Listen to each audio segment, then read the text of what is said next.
आज हम बात करने वाले हैं a minute to think by Juliet Funt book के बारे में। आज की तेज भागती जिंदगी में हम प्रोडक्टिविटी को अक्सर एक ही नजर से देखते हैं, जितना ज्यादा काम उतना ज्यादा रिजल्ट। हमारा दिमाग एक मशीन की तरह ट्रेन हो गया है कि हर मिनट कुछ ना कुछ करना है। अगर कैलेंडर में खाली समय दिख जाए तो हमें गिल्ट होने लगता है, जैसे हम कुछ गलत कर रहे हो। लेकिन यहीं पर एक बेहद इंपॉर्टेंट कॉन्सेप्ट आता है जिसे फंट वाइट स्पेस कहता है। इसे समझाने के लिए वह आग जलाने का एग्जाम्पल देते हैं और यही एग्जाम्पल हमें प्रोडक्टिविटी को एक नया एंगल देता है। सोचिए, आप आग जलाना चाहते हैं। आपके पास सबसे अच्छे लकड़ी के लट्ठे हैं, यानी टैलेंट, स्किल्स, एक्सपीरियंस। आपके पास सूखी लकड़ी और कागज भी है, यानी रिसोर्सेज, टूल्स, कनेक्शंस। आप सब कुछ सही जगह पर रख देते हैं। लेकिन अगर आपने लकड़ियों को एक दूसरे से बिल्कुल चिपका दिया, उनके बीच जरा भी गैप नहीं छोड़ा, तो क्या आग जलेगी? नहीं, क्योंकि आग को जलने के लिए ऑक्सीजन चाहिए, हवा चाहिए। वही हवा प्रोडक्टिविटी की भाषा में वाइट स्पेस है। ये वह स्पेस है जो काम के बीच होती है, जहां कोई टास्क नहीं होता, कोई डेडलाइन नहीं होती, बस दिमाग को सांस लेने की जगह मिलती है। वाइट स्पेस का मतलब बिल्कुल भी कुछ ना करना नहीं है। ये लेजी होना नहीं है। ये नेटफ्लिक्स देखते हुए पूरा दिन बिता देना भी नहीं है। वाइट स्पेस एक स्ट्रैटेजिक पॉज है। ऐसा समय जब आप कॉन्शियसली डिसाइड करते हैं कि अभी मैं किसी स्पेसिफिक काम में बिजी नहीं रहूंगा। ये वो समय है जब दिमाग स्कैटर्ड इंफॉर्मेशन को जोड़ता है, कनेक्शंस बनाता है, आइडियाज को शेप देता है। अक्सर हमें लगता है कि आइडियाज तब आते हैं जब हम डेस्क पर बैठकर जोर लगाते हैं, लेकिन सच्चाई ये है कि बेस्ट आइडियाज ज्यादातर शावर लेते समय, वॉक करते हुए या बस खिड़की से बाहर देखते हुए आते हैं। आज का वर्क कल्चर हमें कॉन्स्टेंटली बिजी रहने के लिए रिवॉर्ड करता है। अगर आप हर समय ऑक्यूपाइड दिखते हैं तो लोग मान लेते हैं कि आप प्रोडक्टिव हैं। लेकिन बिजी और प्रोडक्टिव में बहुत फर्क है। बिजी होना मतलब कैलेंडर फुल होना, नोटिफिकेशंस का नॉन स्टॉप आना, मीटिंग्स के बीच भागते रहना। प्रोडक्टिव होना मतलब सही समय पर सही काम करना और कभी कभी सही समय पर रुक जाना। वाइट स्पेस वही रुकने का समय है जो बाहर से देखने में एम्प्टी लगता है, लेकिन अंदर से बहुत पावरफुल होता है। मान लीजिए एक राइटर है जो पूरे दिन लिखने की कोशिश करता है। वह सुबह से रात तक कीबोर्ड पर उंगलियां चलाता रहता है। शुरुआत में वर्ड्स निकलते हैं, लेकिन कुछ समय बाद सेंटेंसेस डल हो जाते हैं, आइडियाज रिपीट होने लगते हैं। अब अगर वही राइटर दिन में 1 घंटा खाली छोड़ दे, बिना लैपटॉप, बिना फोन, सिर्फ टहलने जाए या चुपचाप बैठे, तो दिमाग को ब्रीथ करने का मौका मिलेगा। उस वाइट स्पेस में जो फ्रेश आइडियाज पैदा होंगे वे शायद पूरे दिन की मेहनत से ज्यादा वैल्यूएबल हों। हम अक्सर सोचते हैं कि रेस्ट और वर्क ऑपोजिट चीजें हैं, या तो आप काम कर रहे हैं या आराम कर रहे हैं। लेकिन वाइट स्पेस इस सोच को चैलेंज करता है। वाइट स्पेस वर्क का हिस्सा है। ये इनविजिबल वर्क है। बाहर से कोई आउटपुट नहीं दिखता, लेकिन अंदर प्रोसेसिंग चल रही होती है। जैसे कंप्यूटर बैकग्राउंड में डेटा प्रोसेस करता है, वैसे ही हमारा ब्रेन वाइट स्पेस में इंफॉर्मेशन को डाइजेस्ट करता है। एक और बात जो वाइट स्पेस सिखाता है वह है रिदम। काम भी म्यूजिक की तरह होता है। अगर म्यूजिक में सिर्फ लाउड बीट्स हो और कोई पॉज ना हो तो वह नॉइज बन जाता है। लेकिन म्यूजिक में साइलेंस भी होता है जो नोट्स को मीनिंग देता है।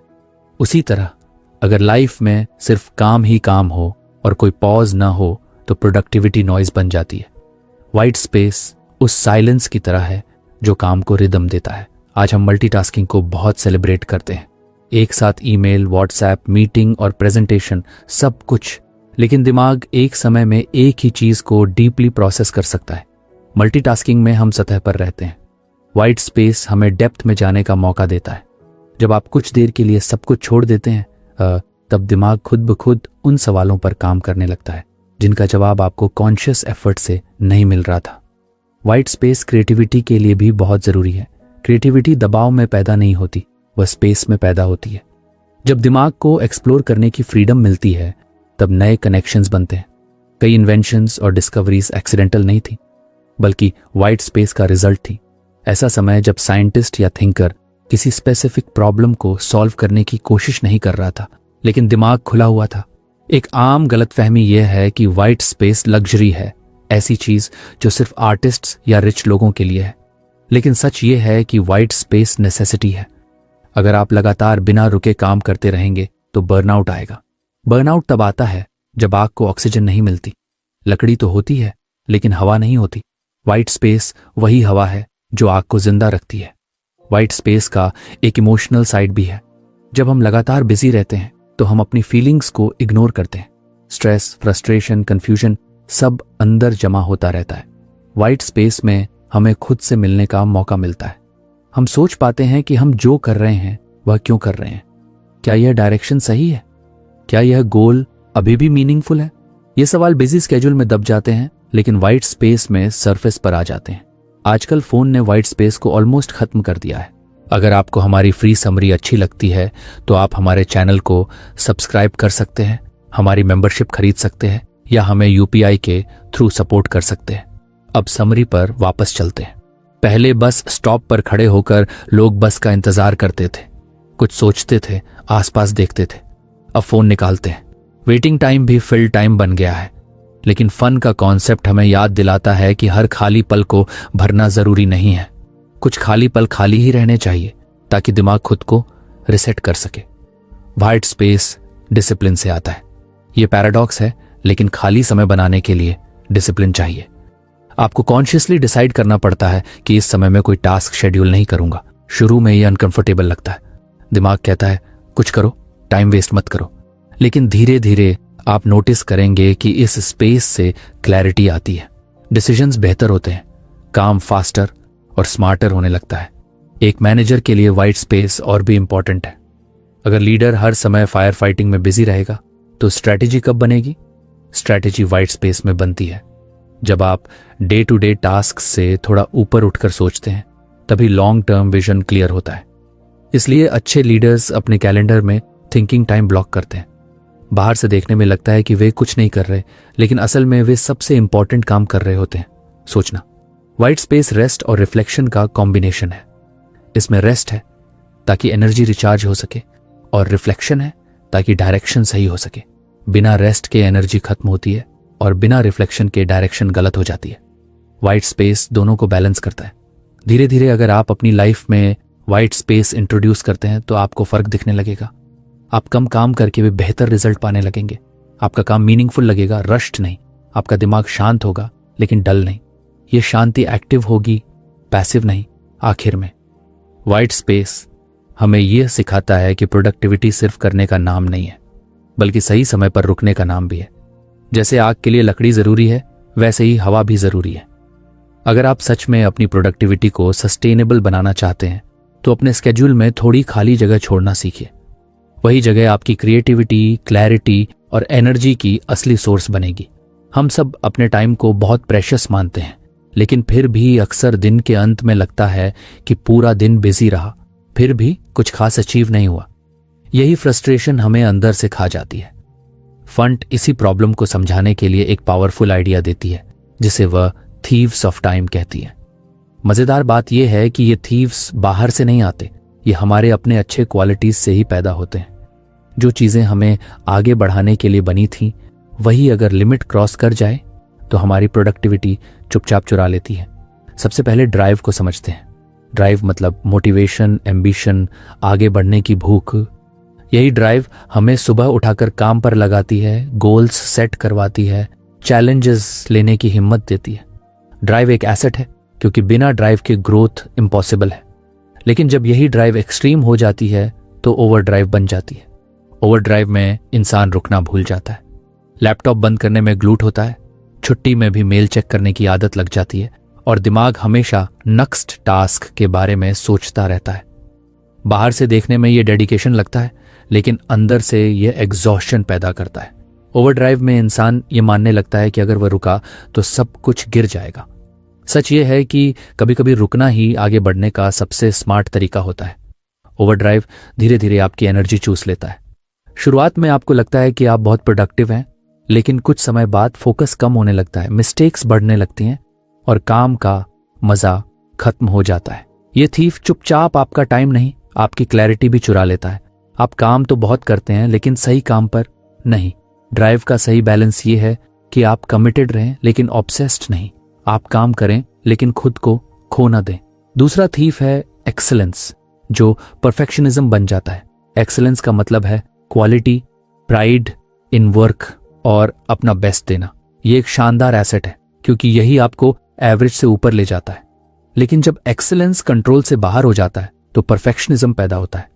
परफेक्शनिज्म में इंसान कभी सेटिस्फाइड नहीं होता। काम अच्छा होने के बावजूद वह उसे बार बार पॉलिश करता रहता है। फॉन्ट्स बदलना, कलर्स एडजस्ट करना, वर्ड्स रीराइट करना, जबकि असल में काम गुड इनफ से भी ऊपर जा चुका होता है। परफेक्शनिज्म का सबसे बड़ा नुकसान यह है कि यह कंप्लीशन को रोक देता है। आप काम शुरू तो करते हैं लेकिन खत्म नहीं कर पाते, या अगर खत्म करते भी हैं तो बहुत देर से। यह थीफ आपका टाइम इस इल्यूजन में चुरा लेता है कि बस थोड़ा और बेहतर हो जाए। लेकिन सच ये है कि परफेक्शन एक मूविंग टारगेट है जिसे पकड़ना इम्पॉसिबल है। कई बार 80% क्वालिटी के साथ काम रिलीज करना ज्यादा वैल्यूएबल होता है, बजाय 100% परफेक्शन के इंतजार में समय गंवाने के। परफेक्शनिज्म फियर से भी जुड़ा होता है। Fear of judgement, fear of criticism. हम सोचते हैं कि अगर काम परफेक्ट नहीं होगा तो लोग क्या कहेंगे। इसी डर में हम टाइम खर्च करते रहते हैं। लेकिन आयरनी यह है कि ज्यादातर लोग इतना ध्यान भी नहीं देते जितना हम अपने काम पर देते हैं। एक्सेलेंस का सही मतलब है अपना बेस्ट देना, लेकिन यह समझना भी कि बेस्ट का मतलब फ्लॉलेस नहीं होता। तीसरा थियफ है इंफॉर्मेशन, जो ओवरलोड बन जाता है। इंफॉर्मेशन आज की दुनिया की सबसे बड़ी करेंसी है। सीखना, रिसर्च करना, डेटा गैदर करना, ये सब एसेट्स हैं। सही इंफॉर्मेशन के बिना सही डिसीजन नहीं लिया जा सकता। लेकिन जब इंफॉर्मेशन लेने की हैबिट एक्शन से ज्यादा हो जाए तो ओवरलोड शुरू हो जाता है। हम वीडियोस देखते रहते हैं, आर्टिकल्स पढ़ते रहते हैं, पॉडकास्ट सुनते रहते हैं, लेकिन अप्लाई कुछ नहीं करते। इसे एनालिसिस पैरालिसिस भी कहा जाता है। ओवरलोड में इंसान खुद को प्रोडक्टिव फील करता है क्योंकि वह सीख रहा होता है, लेकिन असल में वह डिसीजन को पोस्टपोन कर रहा होता है।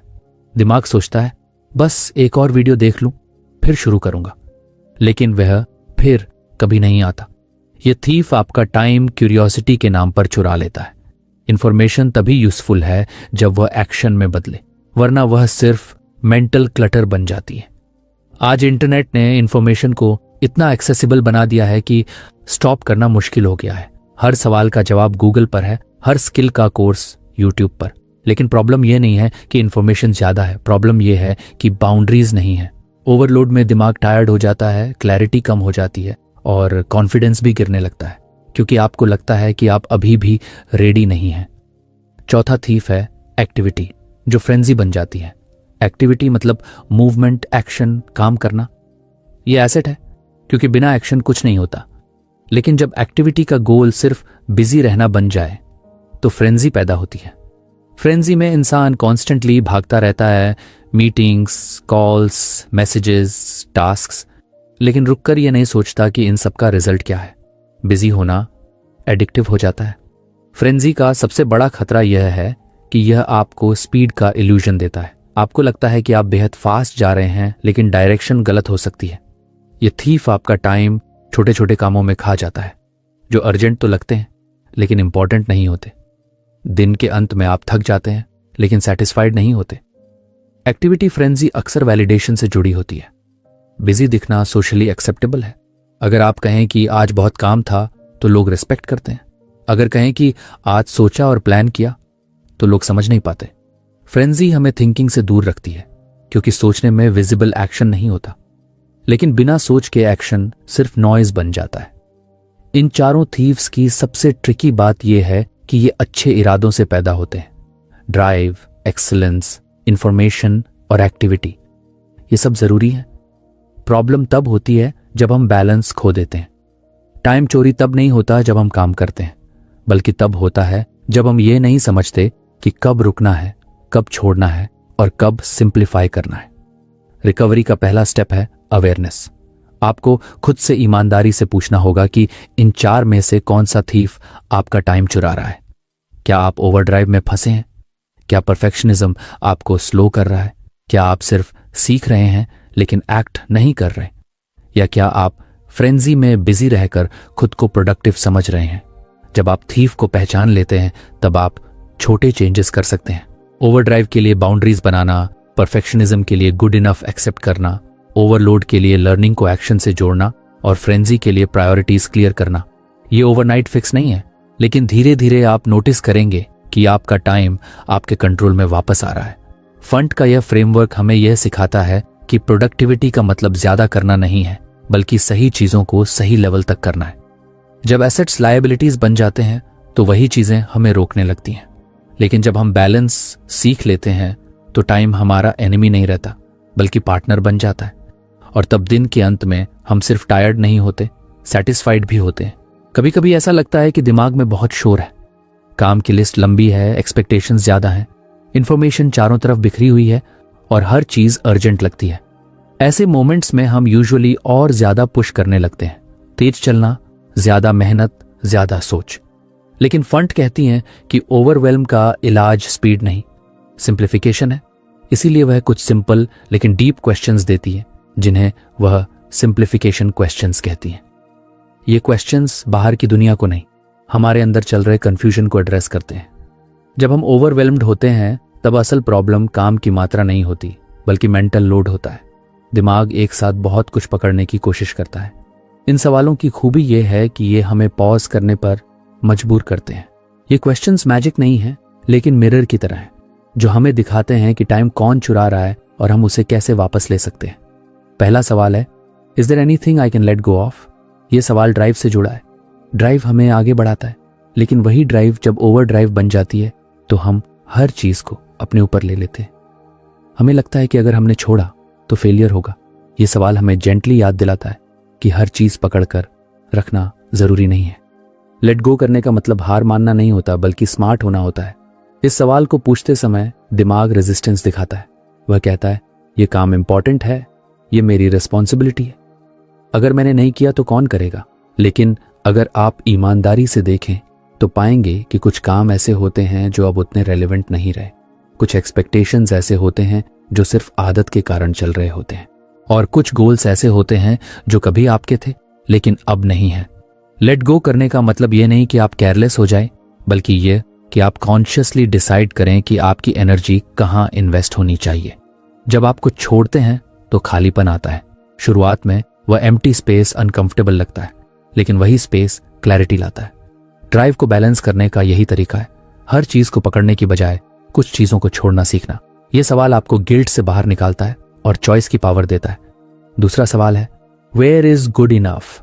गुड इनफ ये एक्सेलेंस और परफेक्शनिज्म के बीच की लड़ाई को एड्रेस करता है। हम सब अच्छा काम करना चाहते हैं, क्वालिटी पर प्राइड होना अच्छी बात है, लेकिन जब हर काम मास्टरपीस बनाने की कोशिश होती है तो टाइम क्वाइटली लीक होने लगता है। यह सवाल हमें रिमाइंड करता है कि हर काम को ऑस्कर विनिंग परफॉर्मेंस बनाने की जरूरत नहीं है। जब आप इस सवाल पर रुकते हैं तो आप खुद से पूछते हैं, इस काम का एक्चुअल पर्पस क्या है?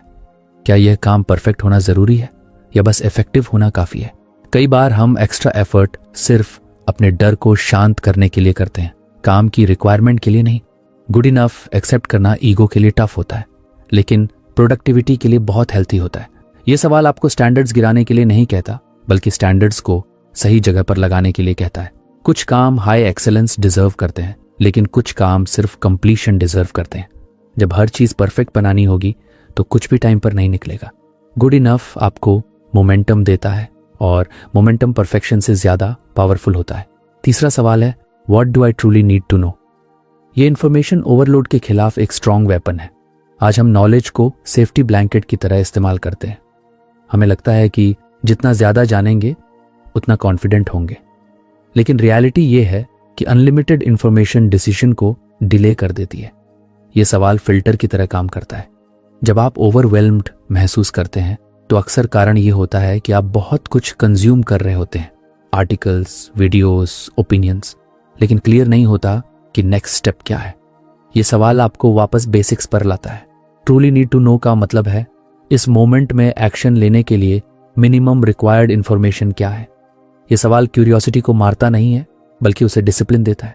यह आपको एंडलेस स्क्रोलिंग से बाहर निकालकर पर्पसफुल लर्निंग की तरफ ले जाता है।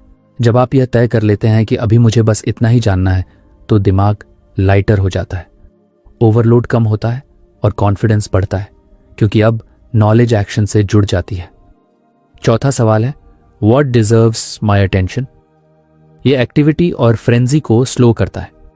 हम दिन भर बहुत कुछ करते हैं, लेकिन रेयरली पूछते हैं कि इनमें से किसे मेरी अटेंशन सच में मिलनी चाहिए। अटेंशन लिमिटेड रिसोर्स है, लेकिन हम उसे चीप बना देते हैं। हर नोटिफिकेशन, हर रिक्वेस्ट, हर स्मॉल टास्क को दे देते हैं। यह सवाल आपको स्टॉप करके प्रायोरिटी डिसाइड करने का मौका देता है। डिजर्व का मतलब है हर चीज नहीं, सिर्फ वही जो लॉन्ग टर्म वैल्यू क्रिएट करती है। फ्रेंजी में हम अर्जेंट को इंपॉर्टेंट समझ लेते हैं। यह सवाल अर्जेंट और इंपॉर्टेंट के बीच फर्क दिखाता है। जब आप ये सवाल पूछते हैं तो आपको एहसास होता है कि कुछ काम सिर्फ नॉइज है। वे बिजी तो रखते हैं लेकिन प्रोग्रेस नहीं देते। अटेंशन कॉन्शियसली देना एक स्किल है। ये सवाल आपको ऑटो पायलट से निकालकर ड्राइवर सीट पर बैठाता है। इन चारों क्वेश्चंस की ब्यूटी ये है कि ये सिंपल हैं लेकिन शैलो नहीं। ये आंसर्स फोर्स नहीं करते बल्कि अवेयरनेस क्रिएट करते हैं। ओवरवेल्म में अक्सर हमें एडवाइस नहीं चाहिए होती, क्लैरिटी चाहिए होती है। और क्लैरिटी सवालों से आती है, आंसर्स से नहीं। जब आप रेगुलरली इन सवालों को पूछने लगते हैं तो आपका रिलेशनशिप टाइम के साथ बदलने लगता है। टाइम दुश्मन नहीं लगता बल्कि मैनेजेबल लगता है। आप रिएक्ट कम करते हैं और रिस्पॉन्ड ज्यादा। डिसीजंस फास्टर और लाइटर हो जाते हैं। सिंप्लीफिकेशन क्वेश्चंस आपको स्लो नहीं बनाते बल्कि स्मार्ट बनाते हैं। ये आपको यह सिखाते हैं कि हर प्रॉब्लम का सॉल्यूशन ज्यादा एफर्ट नहीं होता, कभी कभी सही सवाल होता है। जब ड्राइव बैलेंस्ड हो, एक्सेलेंस रियलिस्टिक हो, इंफॉर्मेशन फोकस्ड हो और एक्टिविटी इंटेंशनल हो, तब प्रोडक्टिविटी नेचुरल फ्लो में आ जाती है। आखिर में ये सवाल हमें यह याद दिलाते हैं कि लाइफ और वर्क दोनों में कॉम्प्लेक्सिटी अपने आप बढ़ती है, लेकिन सिंप्लिसिटी चूज करनी पड़ती है। और सिंप्लिसिटी का पहला कदम है खुद से सही सवाल पूछना। हम अक्सर सोचते हैं कि थकान सिर्फ ज्यादा काम करने से आती है, लेकिन सच ये है कि थकान ज्यादातर बिना रुके काम करने से आती है। एक काम खत्म हुआ नहीं कि दूसरा शुरू। एक मीटिंग से निकलते ही अगली मीटिंग। दिमाग को सांस लेने का मौका ही नहीं मिलता। बाहर से सब एफिशिएंट लगता है, कैलेंडर पूरा भरा हुआ, कलर्स एक दूसरे से टच करते हुए, लेकिन अंदर से फोकस धीरे धीरे टूटता जाता है। फंड इसी प्रॉब्लम के लिए एक सिंपल लेकिन पावरफुल आइडिया देती है, जिसे वह वेज कहती है। वेज का मतलब है एक छोटा सा गैप, एक टैक्टिकल पॉज जो दो एक्टिविटीज के बीच डाला जाता है। ये कोई लंबा ब्रेक नहीं है, ना ही छुट्टी जैसा कुछ, बस 5 से 10 मिनट का इंटेंशनल वाइट स्पेस। इतना छोटा कि आपको लगे इससे क्या फर्क पड़ेगा, लेकिन इतना पावरफुल कि यह आपके पूरे दिन की क्वालिटी बदल सकता है। यह एक मेंटल रीसेट बटन की तरह काम करता है। सोचिए, आप लगातार मीटिंग्स अटेंड कर रहे हैं। पहली मीटिंग में बजट की टेंशन थी, दूसरी में क्लाइंट का प्रेशर, तीसरी में टीम का कॉन्फ्लिक्ट। अगर आप एक मीटिंग से सीधे दूसरी में कूद जाते हैं तो पहली मीटिंग का इमोशनल और मेंटल रेजिड्यू आपके साथ चला जाता है।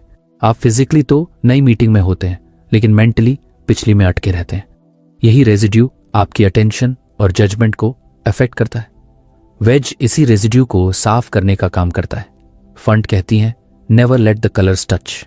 कैलेंडर में मीटिंग्स अलग अलग कलर्स में दिखती हैं। जब ये कलर्स एक दूसरे से चिपक जाते हैं तो इसका मतलब है कि आपने अपने दिमाग के लिए कोई स्पेस नहीं छोड़ी। कलर्स के बीच थोड़ा सा वाइट दिखना चाहिए। वही वाइट स्पेस आपका वेज है। ये दिखने में छोटा होता है, लेकिन इसका साइकोलॉजिकल इम्पैक्ट बहुत बड़ा होता है। वेज का सबसे बड़ा फायदा यह है कि यह आपको ऑटो पायलट से बाहर लाता है। जब हम लगातार टास्क करते हैं तो दिमाग ऑटोमेटिक मोड में चला जाता है। डिसीजन सरफेस लेवल होने लगते हैं। वेज में आप कॉन्शियसली पॉज करते हैं। आप खुद से पूछ सकते हैं, अभी क्या हुआ, अगला काम क्या है, मुझे किस एनर्जी के साथ इसमें जाना है। यह छोटा सा रिफ्लेक्शन फोकस को शार्प कर देता है। बहुत से लोग सोचते हैं कि उनके पास वेज के लिए टाइम नहीं है, कैलेंडर पहले से ही पैक्ड है। लेकिन सच ये है कि वेज टाइम नहीं लेता, टाइम बचाता है। बिना वेज के मीटिंग्स लंबी लगती हैं, मिसअंडरस्टैंडिंग्स बढ़ती हैं और मिस्टेक्स होती हैं। वेज के साथ आप कम टाइम में ज्यादा क्लियर रहते हैं। ये क्वालिटी बनाम क्वांटिटी का फर्क है। वेज का मतलब फोन स्क्रॉल करना नहीं है। कई लोग मीटिंग के बीच 5 मिनट मिलते ही व्हाट्सएप या इंस्टाग्राम खोल लेते हैं। ये ब्रेक नहीं है, ये डिस्ट्रैक्शन है। वेज डिस्ट्रैक्शन नहीं, डिस्कनेक्शन है। डिस्कनेक्शन फ्रॉम प्रीवियस टास्क, ताकि आप नेक्स्ट टास्क से कनेक्ट कर सकें। ये क्वाइट होना चाहिए, थोड़ी वॉकिंग, डीप ब्रीदिंग, पानी पीना या बस आंख बंद करके बैठना। वेज आपको इमोशनल रेगुलेशन में भी मदद करता है।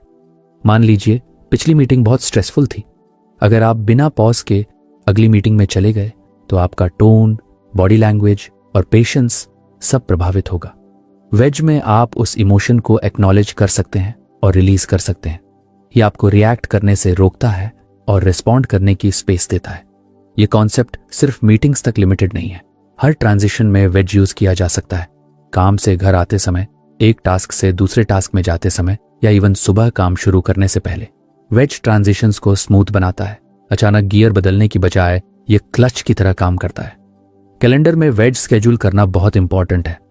अगर आप इसे सिर्फ इंटेंशन पर छोड़ देंगे तो रियलिटी में यह गायब हो जाएगा। जब आप मीटिंग इनवाइट भेजते हैं या एक्सेप्ट करते हैं तो उसके बाद 5 से 10 मिनट ब्लॉक कर दें। शुरू में ऑकवर्ड लगेगा, लेकिन धीरे धीरे लोग भी रिस्पेक्ट करने लगेंगे। ये सेल्फ रिस्पेक्ट का सिग्नल भी है। वेज प्रोडक्टिविटी का हिडन मल्टीप्लायर है। ये आपको तेज नहीं बनाता बल्कि स्टेडी बनाता है। तेज दौड़ने वाला जल्दी थक जाता है, स्टेडी चलने वाला दूर तक जाता है। वेज आपको बर्नआउट से बचाता है क्योंकि यह माइक्रो रिकवरी देता है। जैसे वर्कआउट के बीच रेस्ट जरूरी होता है, वैसे ही मेंटल वर्क के बीच वेज जरूरी होता है। एक और इंटरेस्टिंग बात यह है कि वेज क्रिएटिविटी को भी सपोर्ट करता है। जब आप एक कॉन्टेक्स्ट से दूसरे कॉन्टेक्स्ट में जाते हैं तो दिमाग कंफ्यूज्ड होता है। वेज उस कंफ्यूजन को सेटल होने देता है। कई बार वेज के दौरान ही आपको आइडिया आ जाता है कि पिछली मीटिंग में क्या बेहतर किया जा सकता था या अगली में क्या कहना है। वेज का मतलब यह नहीं कि आप स्लो हो जाइए, इसका मतलब है कि आप इंटेंशनल हो जाएं। बिना वेज के दिन ऐसे निकल जाता है जैसे किसी ने फास्ट फॉरवर्ड दबा दिया हो। वेज के साथ दिन को चैप्टर्स में बांट दिया जाता है। हर चैप्टर की शुरुआत फ्रेश होती है। धीरे धीरे जब आप वेज की हैबिट बना लेते हैं तो आप नोटिस करेंगे कि आपकी एनर्जी ज्यादा स्टेबल है। आप दिन के बीच में क्रैश नहीं होते, फोकस शार्प रहता है और एंड ऑफ द डे पर सेटिस्फैक्शन ज्यादा होती है। आप थके होते हैं लेकिन टूटे हुए नहीं। फंड का ये आइडिया हमें एक सिंपल ट्रूथ याद दिलाता है। काम सिर्फ टास्क्स का कलेक्शन नहीं है, ये ट्रांजिशंस का भी खेल है। अगर ट्रांजिशंस खराब हों तो बेस्ट टास्क्स भी खराब लगने लगते हैं। वेज ट्रांजिशंस को रिस्पेक्ट करना सिखाता है। आखिर में वेज एक छोटा सा पॉज है, लेकिन इसका मैसेज बड़ा है। ये हमें ये परमिशन देता है कि हर मोमेंट को फिल करना जरूरी नहीं है। कुछ मोमेंट्स खाली रहने चाहिए ताकि बाकी मोमेंट्स मीनिंगफुल बन सकें। जब आप अपने कैलेंडर में वाइट स्पेस डालते हैं तो आप असल में अपने दिमाग के लिए ऑक्सीजन डालते हैं, और वही ऑक्सीजन आपको पूरे दिन जलते रहने में मदद करती है, बिना जले हुए। आज की जिंदगी में सबसे ज्यादा जो चीज हमें थका रही है वह काम की मात्रा नहीं है, बल्कि हर चीज की जल्दी है।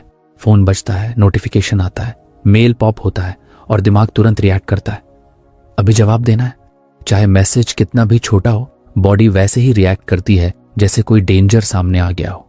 फंड इसी हालत को हेलुसिनेटेड अर्जेंसी कहती है, यानी एक ऐसी अर्जेंसी जो असल में है ही नहीं लेकिन हमें रियल लगती है।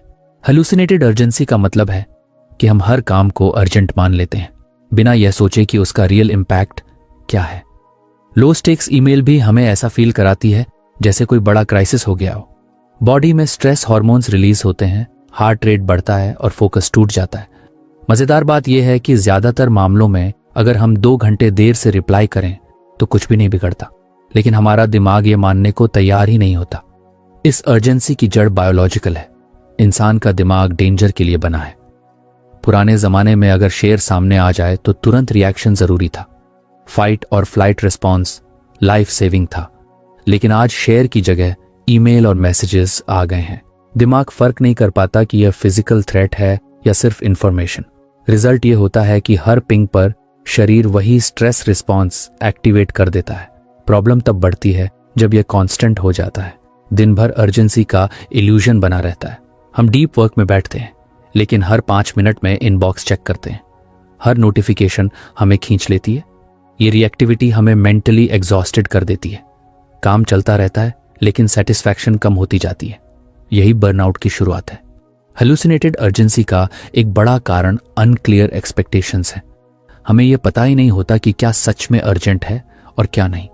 इसलिए सेफ साइड पर रहने के लिए हम हर चीज को अर्जेंट मान लेते हैं। टीम्स में यह प्रॉब्लम और बढ़ जाती है। अगर एक व्यक्ति तुरंत रिप्लाई करता है तो बाकी लोग भी वही स्टैंडर्ड फॉलो करने लगते हैं। धीरे धीरे कल्चर बन जाता है। अगर तुरंत जवाब नहीं दिया तो कुछ गलत हो जाएगा।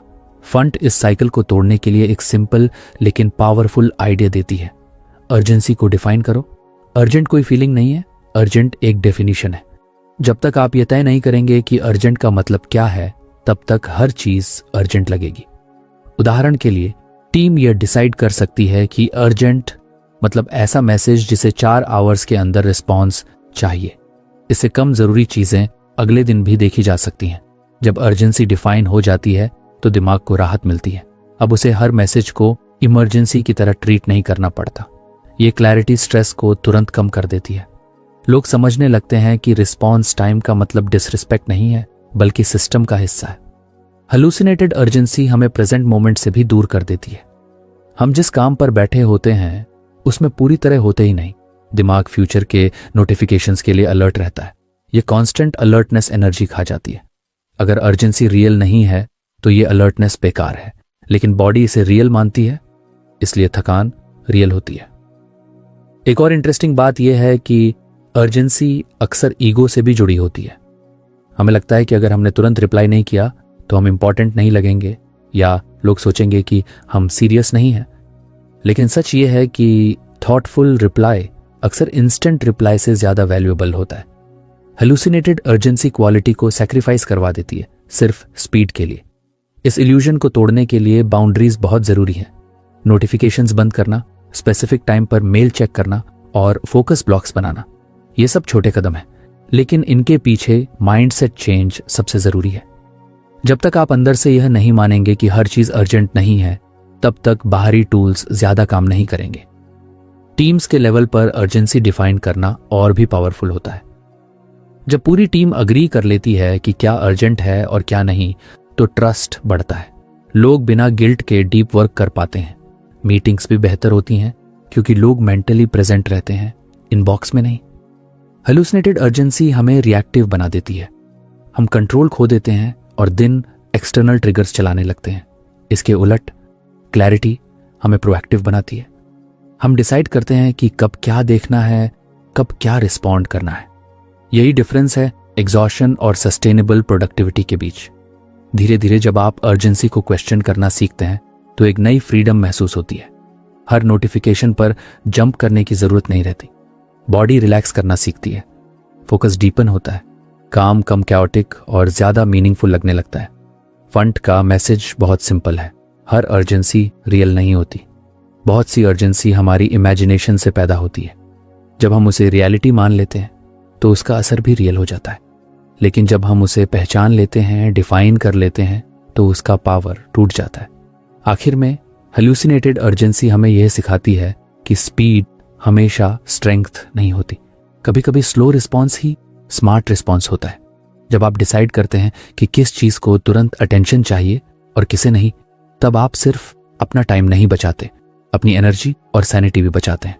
और यही लॉन्ग टर्म में सबसे बड़ी जीत होती है। तो फ्रेंड्स, ये थी हमारी आज की बुक समरी। आपको कैसी लगी कमेंट करके ज़रूर बताएं और धन्यवाद आपका समरी एंड तक सुनने के लिए।